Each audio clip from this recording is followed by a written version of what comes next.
Cash and cash flow. Cash is the money that a business can spend immediately. So the analogy would be what you have in your bank account in Santander, Barclays, or anything like that. It doesn't include money that you're owed. So if your mates owe you some money, that's not included in a company's cash balance. Cash flow is the amount of money that is coming in and out of the business. So if you're selling stuff or you're paying stuff out, that is cash flow, and cash is the actual balance that you have in your bank account. Cash inflows is the cash coming into a business. Cash outflows is the cash going out of the business. Net cash flow is cash inflows minus cash outflows. The opening balance is the amount of money or the amount of cash that you have at the start of the period. And the closing balance, you guessed it, is the amount of cash that a business ends up at the end of the period having in its bank account. So the closing balance is the amount of cash that a business finishes trading with. Cash outflow is the cash going out of the business. And cash flows can be forecasted. So cash flow forecasts basically project forward the cash that's going to go into the business and the cash that's going to go out of the business. Cash inflows is normally from sales, so selling products, and this can be called revenue.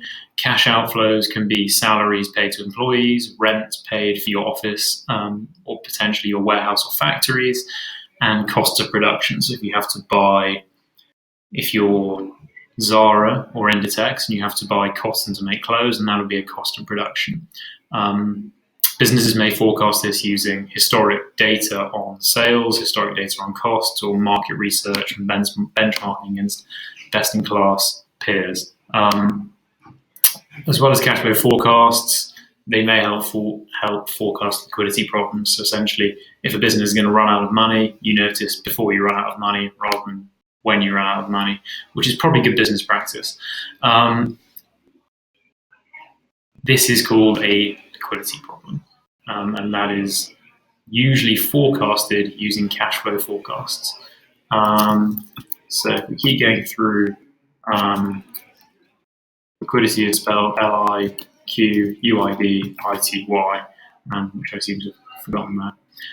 The consequences of cash flow problems. So if a business is constantly spending more cash than it's receiving, then it's not going to last forever. The business will run out of money, it won't be able to pay its employees its salaries, it won't be able to pay rent, it won't be able to buy raw materials. So negative cash flow is a bad thing, although lots of startups like Lyft, Uber, and Airbnb for most of their lives so far have had negative cash flows. They say the growth is worthwhile. For suppliers, if a business runs out of cash, they may not get paid for what they provide to the company. So they may stop selling products to suppliers. And for employees, if a business runs out of cash, they're not going to get their salaries, so they are likely to kind of leave the business. The final element we should look at is creditors. Creditors are people who've loaned the business money. If the business has negative cash flows, they're less likely to get their loans repaid, and this is clearly quite negative for any creditors of the business. If a company runs out of cash, who are the main three people they won't be able to pay? So it's the three people I just mentioned: creditors, suppliers, and employees. Creditors are more likely to be focused on debt. Suppliers are more likely to be focused on the kind of raw materials provided, and employees are more relevant for the salaries that the business pays. How do you solve cash flow problems? So overdrafts are probably quite a bad way to solve them. It's basically borrowing money at very high interest rates, but you could theoretically use bridging finance, and that would enable you to basically get more cash in your bank account this month and next month. Reducing the amount you spend, so reducing cash outflows, is a good way. This is why some businesses sack employees and do redundancies. If they're seeing negative cash outflows each month, they may need to reduce the size of their team or reduce their spending. Finding new sources of finance can provide a large amount of cash, but it doesnn't solve the problem of having net cash outflows. It just increases the amount of cash you have in your bank account. You can delay payments to suppliers, although they may not like that. Another solution is to increase cash inflows, so increase sales. You might sell a factory, sell a warehouse, or just try and sell more lemonade if you can.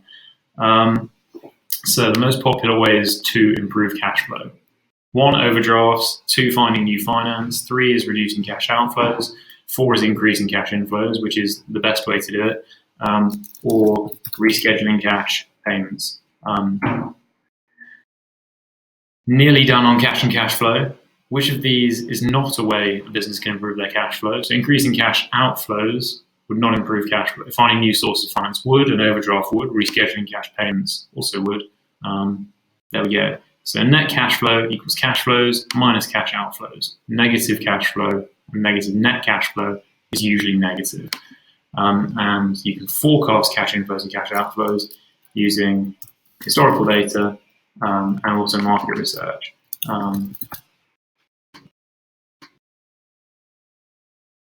If a business runs out of cash, and then we'll be able to pay its suppliers, employees, or creditors.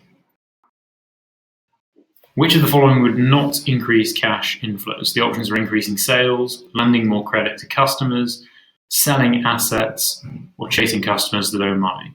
I think lending more credit to customers, you're basically going to have to give customers money that you potentially don't have. So that is the answer. And that is everything for cash and cash inflows and outflows.